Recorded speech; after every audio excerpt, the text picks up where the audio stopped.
विशाखापट्टनम में होगा। चलिए बढ़ते हैं आगे।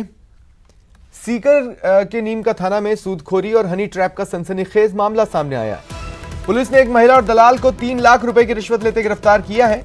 बता दें, सीकर शहर पुलिस उपाधीक्षक सौरभ तिवारी ने जानकारी दी कि अनिल सैनी ने एसपी सीकर को एक परिवाद दिया था।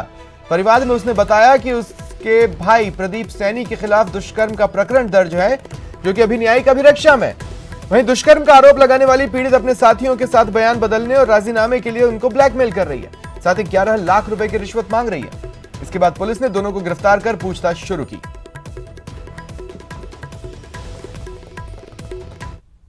मैं उसके साथ कुछ लोग मिलकर उसके भाई के पक्ष में बयान करवाने और उसके भाई से राजीनामा करने के एवज में भारी धनराशि 11 लाख रुपए की मांग कर रहे हैं, जिस पर श्रीमान एसपी साहब ने परिवार में अग्रिम कार्रवाई करने के लिए मुझे निर्देशित किया, जिस पर ट्रैप का जाल बिछाया गया। जोधपुर हाईकोर्ट में कोलायत की जमीन मामले पर सुनवाई होनी है। बीकानेर कोलायत की जमीन खरीद फरोख्त से जुड़े मामले पर आज सुनवाई होगी। स्काईलाइट हॉस्पिटैलिटी की याचिका पर कोर्ट में सुनवाई होगी। जस्टिस पीएस भाटी की कोर्ट मामले में सुनवाई करेगी। मुख्यवाद सूची में 36 नंबर पर सूचीबद्ध है याचिका है। वाड्रा और पार्टनर्स की गिरफ्तारी पर रोक जारी है।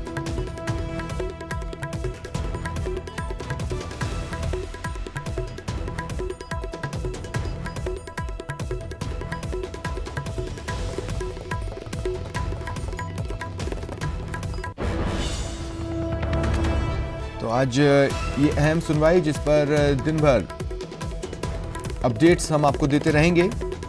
ज्यादा जानकारी के लिए बात करते हैं सहयोगी चंद्रशेखर से। चंद्रशेखर, क्या जानकारी है? जो रॉबर्ट वाड्रा और मॉरिन वाड्रा से जुड़े कंपनी स्काईलाइट प्राइवेट हॉस्पिटैलिटी का जो मामला है, इसमें आज ये मामला सुनवाई के लिए हाईकोर्ट जस्टिस पीएस भाटी की कोर्ट में सूचीबद्ध है।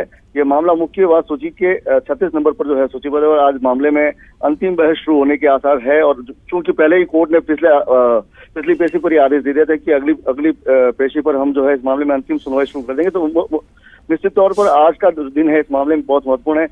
अंतिम बहस शुरू हो जाएगी, एक अंतिम पड़ाव की ओर ये मामला जा रहा है। जी स्वप्निल, शुक्रिया तमाम जानकारी के लिए। आप नजर बनाए रखें।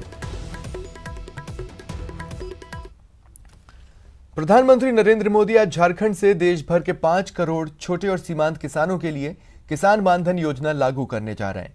लेकिन योजना की लंबी अवधि और अन्य खामियों के चलते राजस्थान समेत अन्य राज्य इसमें रुचि नहीं दिखा रहे हैं। देश भर से 8,51,911 किसानों ने ही अब तक योजना में आवेदन किए हैं। प्रदेश के 62 लाख किसानों में से 51 लाख से ज्यादा किसान तो आयु सीमा के दायरे में नहीं आने की वजह से पहले ही बाहर हो चुके हैं। शेष 11 लाख किसानों में से केवल 12,399 ने ही इस योजना के लिए आवेदन किया। राजस्थान ने केंद्र सरकार को पत्र लिखकर योजना रिफ्रेम किए जाने की मांग उठाई है। बता दें, प्रदेश में 18 साल की उम्र से पहले किसान के नाम जमाबंदी नहीं होती। वहीं किसान 18 साल का हो भी जाता है तो भी इस प्रक्रिया में काफी समय लगता है। इसके अलावा प्रदेश में 83% किसान 40 साल से अधिक उम्र वाले हैं जो इस योजना में शामिल नहीं है।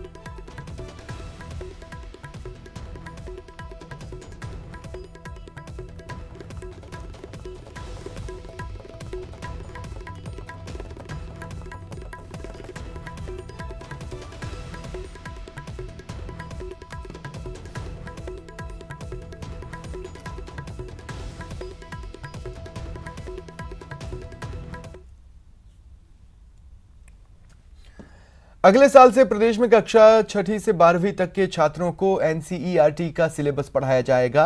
शिक्षा राज्य मंत्री गोविंद सिंह डोटासरा ने इसकी घोषणा की। साथ ही उन्होंने सिलेबस में दूसरे बदलावों का भी ऐलान किया। अगले सत्र से प्रदेश के पाठ्यक्रम में बड़ा बदलाव। 6ठी से 12वीं तक एनसीईआरटी का सिलेबस होगा लागू। मंत्री डोटासरा का पिछली बीजेपी सरकार पर निशाना। आरएसएस के एजेंडे को लागू करने का लगाया आरोप। ये तेरा है, ये मेरा है, कब तक चलेगा? स्कूली पाठ्यक्रम पर पिछले कई महीनों से जारी जंग के बीच गहलोत सरकार ने प्रदेश में अगले सत्र से एनसीईआरटी का सिलेबस लागू करने का ऐलान किया है। शिक्षाविदों की कमेटी की सिफारिशों का हवाला देते हुए शिक्षा राज्य मंत्री गोविंद सिंह डोटासरा ने कहा कि अब कक्षा 6ठी से 12वीं तक के छात्र NCERT का सिलेबस पढ़ेंगे। वही जारी रहेगा, क्योंकि जो बच्चे छोटे होते हैं वो उस तरीके के हो सकता है स्टैंडर्ड को नहीं समझ पाएं, तो हमने ये पूरा सोच विचार करके जो शिक्षाविदों की रिपोर्ट आई है उसके मुताबिक हमने निर्णय लिया है।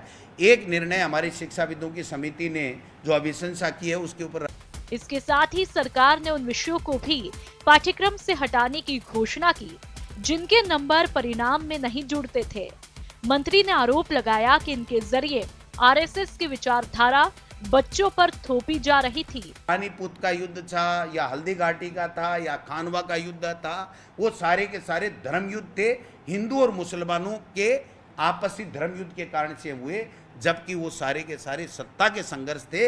इसलिए जो दुस्साहस उन्होंने किया था वो दोबारा कभी भी कोई भी पार्टी सत्ता में रहे वो नहीं कर सके। इसके लिए माननीय मुख्यमंत्री जी के जो मंशा के अनुरूप उनसे गहन चर्चा करने के बाद में हमने ये निर्णय लिया है, हमारी सरकार ने ये निर्णय लिया है, राज्य सरकार ने ओढ़ लिया है कि जो 4 पुस्तकें जिनके स्कूली पाठ्यक्रम पर बीजेपी और कांग्रेस के बीच ये तेरा है ये मेरा है की जंग पिछले कई सालों से चली आ रही है, जिसके कारण हर 5 साल बाद सिलेबस में बदलाव होता आ रहा है।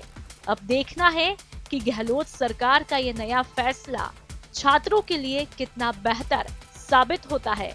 न्यूज़ 18 के लिए जयपुर से बाबूलाल धायल की रिपोर्ट। वहीं बीजेपी ने सिलेबस चेंज को लेकर कांग्रेस पर हमला बोला। पूर्व शिक्षा मंत्री वासुदेव देवनानी ने कहा, गहलोत सरकार ने NCERT का पाठ्यक्रम लागू किया था जिसमें महापुरुषों को सिलेबस से हटा दिया गया था। उन्होंने डोटासरा के बयानों पर अफसोस जताते हुए कहा कि पाठ्यक्रम परिवर्तनशील होते रहते हैं और NCERT भी इसमें बदलाव करती रहती है। किसी को हटाया नहीं, हमने जोड़ने का काम किया है।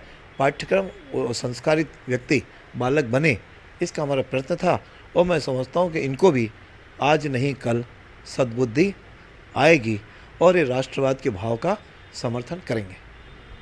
केवल इनका दिमाग में एक ही परिवार जिसने देश के लिए सोचा और किया है, इसके कारण से ही इन्होंने बाकी को छोड़ करके एक परिवार की जो पूजा की ना, उसके कारण से दुर्गति हुई है। अब भी सुधरना चाहे तो सुधर जाए, नहीं तो इससे भी बुरे दिन देखने का मौका आएगा। चलिए बढ़ते हैं आगे। आज हर जगह अनंत चतुर्दशी